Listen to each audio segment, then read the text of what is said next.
So, my dears, have I been on some research trek for you and me too, of course?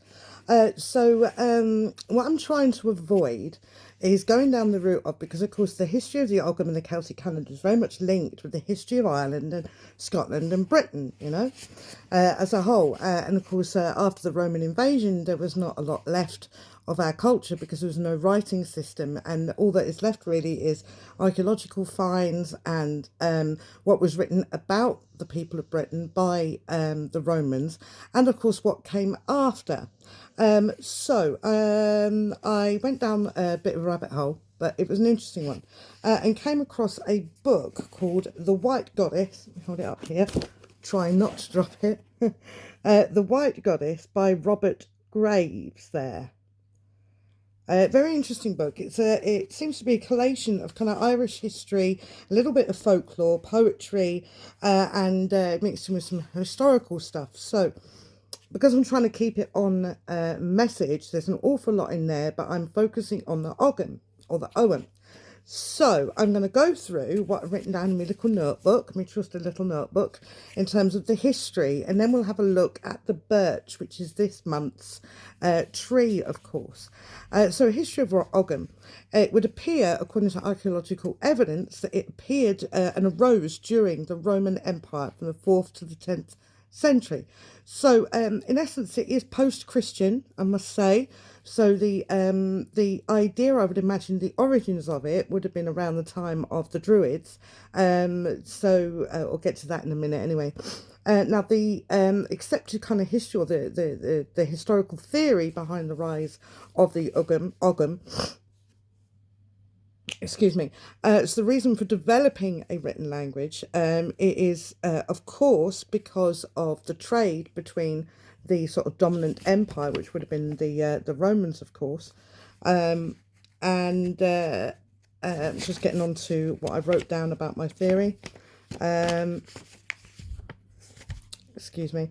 And the necessity, of course, necessity is the mother of necessities, invention, sorry. As the Gaelic countries didn't have a writing system, as travel became common, there would have been a need of a system to communicate, and I believe that this is the origins of both the runic and Ogham alphabet. Pre-Roman, there wasn't really a lot of writing down as such. Also a way of communicating with, of course, the dominant force or traders, which would have been the Romans and Greeks. And thus there is a similarity in those sort of symbol-based alphabets, like with the Greek alphabet. So that's part of the sort of accepted historical fact behind the evolution of the writing system. But where it came from, it was believed to be an evolution of sort of tally sticks and numerical symbols. And I was thinking on that, if I can just find the page, how it's still in use, look. As we do a sort of tally, 1, 2, 3, 4, cross for 5. Which of course looks very similar to the Ogham. So I think that is a very acceptable piece of history, that's where it came from, the alphabet itself. And they believe it adapted from a sort of gestural alphabet or sort of sign language, and named after, or in terms of the mythology back then, the god Ogma, who was the Celtic god of speech and poetry. So that the Ogham, I think that could well be the case there, that this new idea of written language, if you can take yourself back to a time where you didn't read anything, you didn't write anything, except for maybe tallies on, 2 apples have been sold, etc. And so it would have that kind of symbology in their mythology and worldview as being something that was brought to them by a god. Possibly this was a way to trade, which is how it came about. And then as it went on, the gestural theory absolutely can be seen as much like today. If you've ever been abroad and you don't speak much of the language, sort of way of communicating this through gesture. So, for example, you want to buy some apples from a grocer in Spain, you'd sort of hold up 2 fingers. I can't because my fingers are a bit buggered. You'd hold up 2 fingers and sort of point to the apples. So that sort of gestural system then being written down as in, 1, 2 apples sold, I can see that as being an origin there. Other gestures we still do today, across a crowded bar to your friend, you'd be like, do you want a drink? So that sort of gestural sign language eventually being written down, very much so.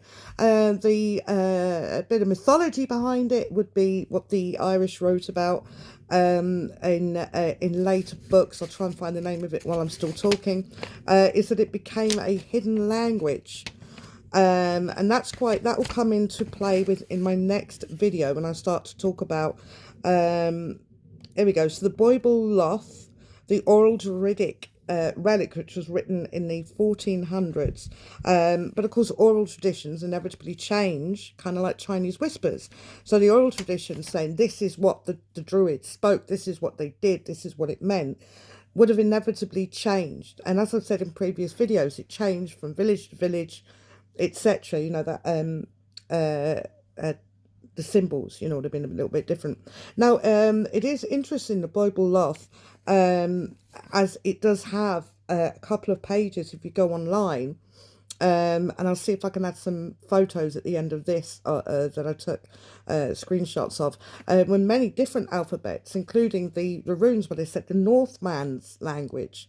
So they were collated down the line in the 1400s and the Middle Ages, but along with the myths of the Irish myth, of how Ireland came to be, things like that. So there is a lot of sort of myth mixed in with history, and because really wasn't written about,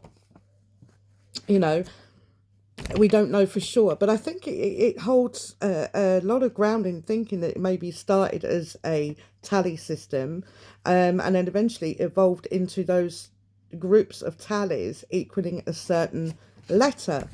Especially as, I'm just going to go back here, the evolution from Latin. Latin has 5 vowels, the Ogham has 5 vowels, and the Old Gaelic language has 10 vowels. So that is possibly a reason why they came up with this system that was kind of a cross between, like on the colony calendar, was a cross between Gaelic and Latin, to make it easier. Of course, in the ancient world, you can see the use of eventually adopting a universal language, which would have been Latin. So they potentially spoke Gaelic at home and Latin in trade, much like English is the universal language of things like aviation. And that helped stop a lot of future crashes. I'm a bit of a plane crash enthusiast. I like to figure out why things are the way they are. But anyhow, so yes, it is a lot of speculation, and you could understand how they would develop it into maybe a secret language, as they were the follow-on kind of occupiers from the Romans to the Normans to the Vikings, etc. And that potentially would have developed a spoken language, and being a tally system, very easy to do. So they sort of use the tips of fingers to speak to each other and point to different areas of their, much like sign languages today, where they go A, E, I, O, U. In the Ogham, it would be they would point to different parts on the fingers, which, like I say, I will come on to next. So adding the tree names, I believe, could have been much like the NATO system, Alpha, Bravo, etc. And over time, they moved to sort of preserve the ancient culture. Those symbols would have gained esoteric attachments, much like the runes, that when you don't write, these symbols do gain a sort of attraction and imagination, which of course is the fundamental root of mythology and esotericism, and potentially magic. If you believe something, then it's real, isn't it? So it turns out the consonants of the Ogham alphabet, the consonants make up the 13 lunar months, which wasn't really interesting, right? So in the original, and I'm getting toward the end of these 10 minutes, there were no orchard trees, because the original one had 13 consonants and 5 vowels, making it 18 letters. And so they were of native forest trees, except for the vine. So there were things that they had around them. And that, to me, makes total sense, that they would be like, A for alpha would be the same as C for quert or apple, which means we also know it was post-Roman, because the apple tree was introduced by the Romans. So the addition of the trees definitely post-Roman. So we'll move on to my next video. Okay, I'll see you in a bit. Thank you for listening.